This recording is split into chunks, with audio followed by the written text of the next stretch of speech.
Fox, welcome to Where the Wild Thoughts Are. No, thanks for having me, Joe. Nice to see you again. I was surprised reading your book that Einstein did talk quite a lot about the nature of mind and consciousness and how entwined everything is in all reality. So would you be able to just outline what his vision was? He didn't talk about it a huge amount, and I think what I point out in the book too is that he didn't, as far as we know, he didn't engage in any spiritual practices. So he'd been all over Asia on a long trip in 1922, and he'd seen monks meditating. He talked to Buddhist monks. He talked to mystics like Rabindranath Tagore. And as far as we know, he didn't actually take up any of these practices to sort of deliberately engage in or have these spiritual experiences. But at the same time, there are these really interesting quotes about how psychology and physics are really just two ways of approaching the same thing, and that mind and matter are ultimately identical or manifestations of some single substrate. And I think on its own, there were some critiques from from critics that this is not enough to go on. You can't build this whole sort of monistic theory out of this, and I would agree with that, except that we know a couple of things, which is that Spinoza was Einstein's favorite philosopher, and his second favorite, from all the accounts of who he read the most, was Arthur Schopenhauer. And both of those philosophers are absolutely monists who believe in this union and that mind and matter are only manifestations of something underlying. And especially in Spinoza, that becomes what most people think of as his pantheism today, that there's something infinite, and he called it God or nature, that's sort of this divine magical substrate that can give rise to anything. And we're aware of two aspects of it, or modes of it, as he called it. It's mind and matter, but theoretically it has infinite modes and it can manifest in many different ways. So I think it's kind of like a following the breadcrumbs thing, where he has these quotes, and if out of context they don't make a lot of sense, but when you know what he's been reading and you know who his favorite thinkers are, you see that this is just kind of his putting into his own words this teaching that is present in his favorite philosophers. So he's seeing the whole universe as one interconnected system, mind and matter not separate, but just different manifestations of the same underlying whatever reality is made of. How different is that from just the normal scientific way of looking at the world? Because dualism, most physicists, neuroscientists, philosophers presumably would not be dualists. They would say, well, no, there isn't this sort of separate substance that's mind or soul or spirit. So what was Einstein saying that's different? I think a lot of people would agree with it and give kind of lip service to it today. But I think in terms of really thinking it through or really trying to build an integrated science, I don't think we've even really started in some sense. And I think most scientists aren't going to say, oh, there's this magical spirit thing called mind that floats around and somehow gets connected to matter. But we use I work with people like this, and this is some of my own research too, is that we use science sounding terms like it's an emergent phenomenon or something, which doesn't explain anything. But, we think, if enough brain matter gets together and functions in a complex way, mind kind of appears there, and kind of you get this light that's this incandescent light from this, highly organized physical system. But I don't think it's really getting at answers or really trying to build integrated theories. I think there's a quote from Einstein in the book actually where he said, Spinoza is still so important hundreds of years later because we still haven't realized the full implications of what he's saying. And I think that remains true. And Einstein wrote that about 100 years ago. And I think that remains true. I think the first step is kind of really, really coming to grips with that, not just denying duality, but really trying to, build a science or build a philosophy of non-duality.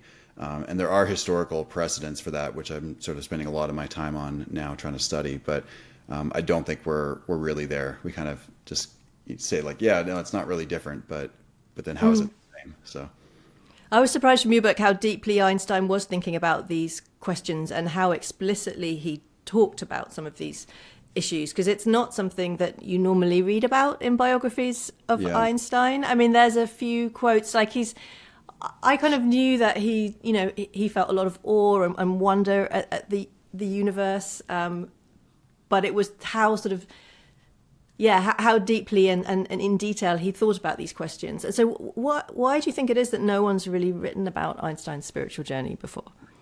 Yeah, I was also surprised how much, because again, I was hoping for a few clues, and then knowing what he read, and then as I described in the book, of course, I went to his the archives with his library of books, and just to see how much is there from various religious traditions. So I don't know exactly. I don't want to sort of infer or assume motives of other scholars in the past, but I think his spirituality doesn't fit in the usual boxes. And I think that's the biggest problem, is that you almost kind of don't see it. And even there was one pretty in-depth scholarly book on Einstein's religion by Max, I think it's Max Jammer is how you pronounce his name, who was a physicist and wrote a book called Einstein and Religion.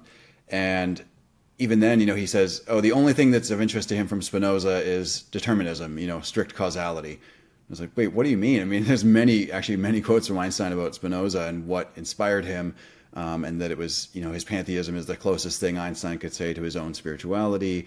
This idea, again, that the conceptual kind of implications of what Spinoza was saying have not been absorbed yet by our culture.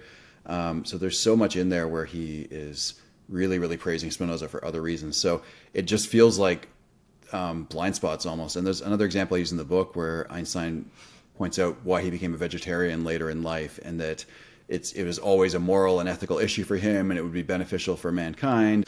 And even one of the scholars who collected all these Einstein quotations said, yeah, but it wasn't a moral issue. His doctor told him to do it. I'm like, but the quote you just put in here says it is a moral issue, and it has been for his entire life. And again, knowing what he read, I mean, this is a huge issue in Schopenhauer, where he also is absorbing these ancient Indian traditions, which are a huge part of Schopenhauer's philosophy, that, if you really have these metaphysical insights or these feelings of oneness, slaughtering other creatures for food becomes kind of a obvious thing you shouldn't do. It comes like an obvious ethical axiom. So again, I really don't think it's much of a leap to trace these thoughts and feelings Einstein's having and what he's reading, and then the traditions that inspired what he's reading. It seems like a very, very clear, direct connection to me. So can you tell me about the archives? So it sounds like you spent a fair bit of time really digging into his papers, letters, everything that he's written about these kinds of questions. So they're at the Hebrew University in Jerusalem in Israel, which Einstein helped, raise funds to found the first university in Israel there.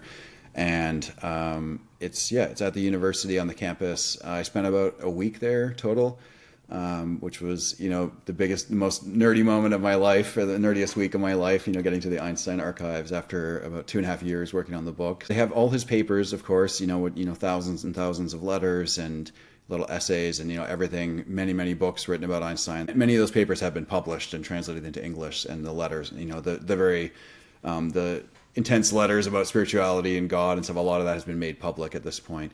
But what was really interesting to me was his books. When he died, they saved about 2,400 books, which are in the archives, and that's what I wanted to look at. These are the books that he owned, his personal library. Exactly. And what I was looking for, as someone who reads a lot of books myself, is, what did he highlight? What did he underline? What sort of spoke to him? Did he make any notes in these books? And unfortunately, he did very, very little of that. They have a list of most of them, and I found a couple more in the archives, but there's only maybe 30 or 40 where there's any markings. And what I thought was really interesting is he highlighted a lot of things in the ancient Greek philosopher Democritus, who was also a follower of the Pythagorean school. And the book that he highlighted the most number of passages was the Tao Te Ching in a German edition. So I thought that's a very interesting thing to find, that, no one's even, as far as I could tell, no one had even ever talked about his interest in, Far Eastern philosophy, in Taoism or Japanese Buddhism. And to find that he actually had 5 different editions of the Tao Te Ching, and the one that he seemed to have read and studied the most has more markings than any other book in his whole library of 2,400 volumes. So, wow, yeah. So what did you find about his interest in Eastern philosophy? What seemed to be his main interests? What sorts of things was he highlighting? And he travelled to a lot of relevant countries here as well. Yeah. So in 1922, he was already quite famous by then for the eclipse results, which sort of basically more or less proved general relativity to be true. And he was a sensation in Japan for reasons that I don't fully understand, but his work was very, very popular in Japan. And so it was translated, and his Japanese publisher invited him to come do basically a book tour and his kind of celebrity tour in Japan. But that's not just hopping on a flight like it is now. That was like a multi-month steamship journey. And Einstein had actually been kind of snubbed for the Nobel Prize many, many years in a row. Some people think anti-Semitism was a big part of it. Some people thought his theories were just so revolutionary. Everyone thought it was a fad and it was going to, fade away. And so he basically wasn't given the Nobel Prize for a long, long time. And then when he was finally awarded it, he was like, you know what, I'm not even going. I got invited to go to Japan instead. So he skipped the ceremony and instead went on this, I think it was almost 6 months he spent on steamship and traveling through, they stopped in Sri Lanka, in Singapore, I believe, Malaysia, and then popping off in China. And then Japan was the main event. I think he spent 3 or 4 weeks there. And yeah, there's discussions in his journals actually of meeting with Buddhist monks and talking about Buddhism and touring the temples there. But yeah, sorry to get back to your question. I think the thing that interested him the most from what I can gather is a couple things. I think this idea of the immanent divine, this idea that it's sort of the pantheistic strain, which is quite common in Taoism and also in certain strands of Hinduism. And he met with Rabindranath Tagore, who was a mystical poet and musician and just kind of a polymath, actually, and first non-European to win the Nobel Prize for literature. And they met on several occasions and talked about this kind of non-dual philosophy of Atman and Brahman and kind of these ideas that come from the Upanishads. So I think that was one major part of it. I think one other thing, I don't have a lot of evidence for this, but it's kind of a sense from the research, is that I think he really didn't like the idea of intermediaries. And so in most Western religions, it's not so much, we don't have that tradition anymore. If you go off to the cave and you meet God and talk to God or Jesus or whoever and come back with your own revelation, it's very much mediated through the priests and the church, and there's this huge hierarchical system. And of course, there's large temples and monasteries and so on all over Asia, but Buddhism is just far less hierarchical in that sense. There's no one pope of Buddhism who kind of is trying to lay down the law and determine how to interpret things. And on the contrary to the sort of, oh, you have to be crazy to go live in a cave or something, they very much encourage the personal spiritual quest and to go confirm these things for yourselves. So I can't tell you there's a direct quote that sort of proves that that's what he was interested in, but I just a sense I get from reading a lot of this stuff. But did he use words like religion or like God, for example? Like we know that he had a lot of wonder at reality in the universe, but would you see this as a religious thinking? Yeah, I think absolutely. And the word God is very contentious, obviously, because I think that's partly, like I was saying earlier, that he doesn't fit in the boxes, but everyone kind of wants to see him as on their team, right? Or in their box. Atheists think of him as an atheist. Christians see him as kind of Christian. Jews want to claim him as a Jew, and agnostics think, oh, he's an agnostic. He was aware of these things, but he didn't commit to anything. And I think the reality is, I don't think pantheism is actually a great word or term. I don't really like it. Spinoza didn't use that word. It was kind of made up after the fact. But I do think that's the closest thing, and that's so foreign to most people today that it's almost doesn't feel like a religious school, because who practices pantheism today? One thing I do talk about a lot in the book is this word God. He does use it, but almost always in private letters or when he's talking, someone relates a story. Oh, I was talking to Einstein, and he said, God does not play dice. But it's very, very clear that God does not mean, the biblical God, a guy with a beard or a judge or a sort of a human a personality that has bad emotions about us or judges us or helps us or answers our prayers. But it's a much more abstract notion. And then the word religion, he absolutely uses the word religion, but he talks about religion as in his sense of what he means by it, not in sort of, oh, we're just going to all hug and kumbaya and it's just accept all the religious craziness or the scientific reductionism. Like, no, it's got to be a different sense of religion and a different sense of science at the same time. And it's centered in what you mentioned, that feeling of awe and wonder and just amazement at the universe we're part of and the way it works in this orderly, lawful way. That's kind of what he thinks of as the foundation of religion, which, again, like pantheism, it's not something most people think of as spirituality today. But that's kind of where Einstein was coming from. Well, I was just going to ask you actually about the relationship to what most of us would think about as spirituality, because for me, spirituality, I suppose, would be that feeling of being part of something bigger, of being connected to everything, and that everything having a sort of reverence, I guess, for reality generally, without that sort of the church necessarily or a separate God. So that sounds quite similar to the sorts of things that he was talking about. Yeah, and I think there's a pretty large trend of, I talked about this in the beginning of the book too, of spiritual but not religious people who kind of have a similar approach, who are interested in meditation but aren't really Buddhist per se, and psychedelics play a part for a lot of people as well. I think there's something I talk about at the end of the book, which I think it's a bit dangerous though, because what I've often encountered in my life and spending many, many years in these worlds is that what it really is kind of a license for sloppy thinking. And it's like, well, I'm going to live in a Western society and have my, iPhone and science and all the benefits of this sort of rational scientific worldview.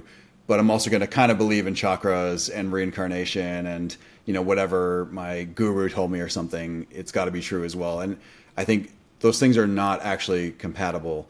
But there's another side to it as well, which is that science generally, until quite recently, scientists decided that consciousness isn't real, and all we'll do is study rat behavior, because the only thing that's real is behavior. So it was behavioral sciences, and that name persists. I mean, I'm in the Department of Psychiatry and Behavioral Sciences because this legacy of, we didn't really believe that the mind is real, so we have to make it scientific by talking about behavior, which usually means rat and mouse behavior, because that's what they were studying. So science also has this, religion kind of goes, I guess, too far to one side of anything's believable, any theory, the soul is separate from the body, or, any theory can be accepted as the reality. But science, I think, goes often too far to the point of absurdity of denying what everybody knows is that consciousness exists. I mean, that's actually the first and primary and only thing we know for sure is that there's consciousness, and everything else is kind of an inference. As someone put that quip, well, I don't remember who said that, but that's the actual primary only reality for us. So to deny that just makes absolutely no sense.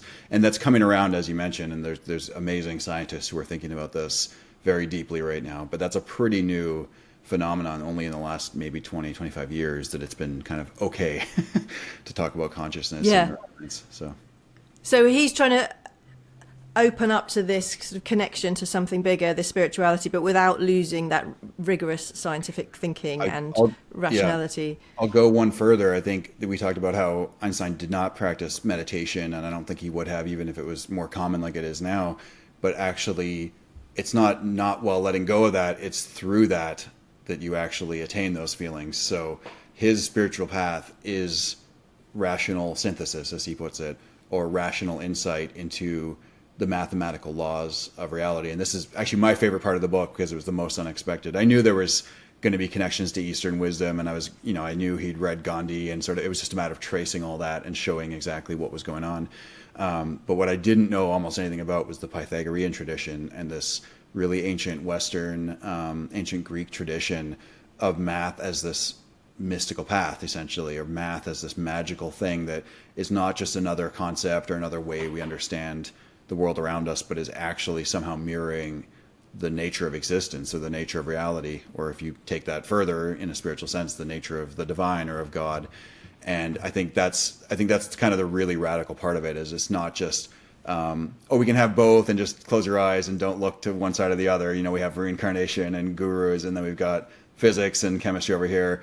And it's not just, okay, we'll try to kind of link them together. It's that actually through this, you get to the same place as someone meditating in a cave, essentially. You get to a unitive experience of oneness.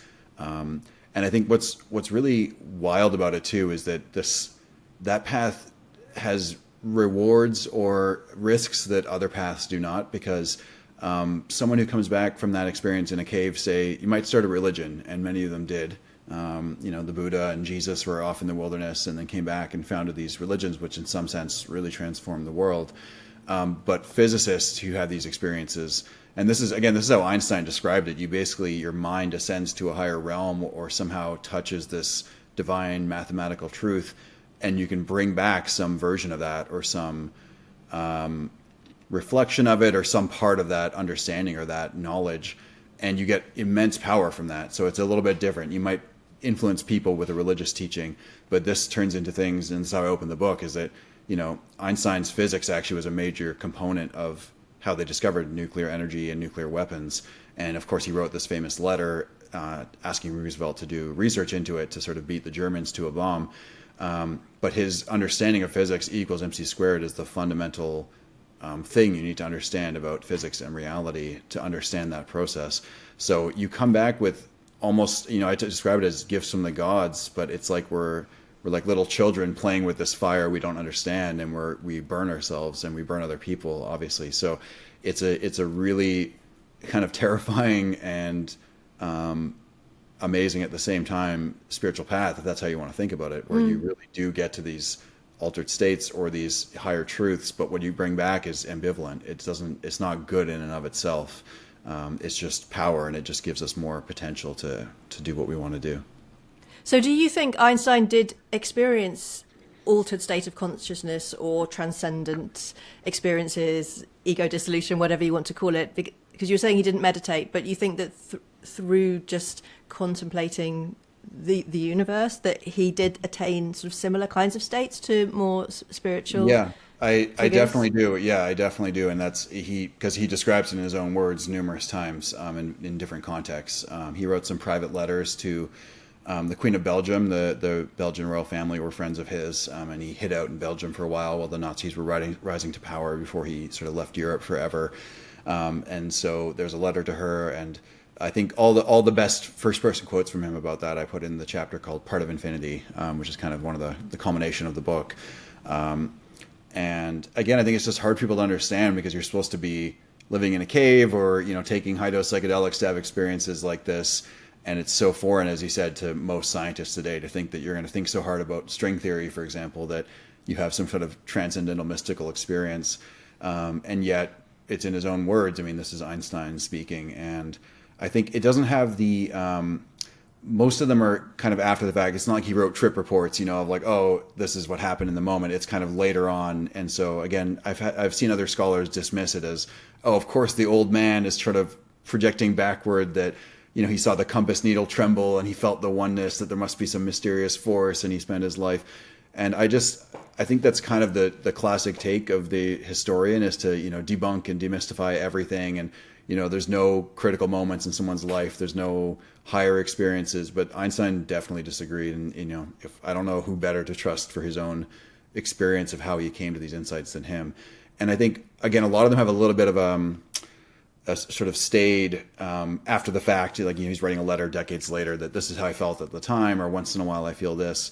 But there are also letters from right around when he was discovering relativity, for example, and when relativity was confirmed by experiments, where he says, and I quote this in the book, I was beside myself with ecstasy for days.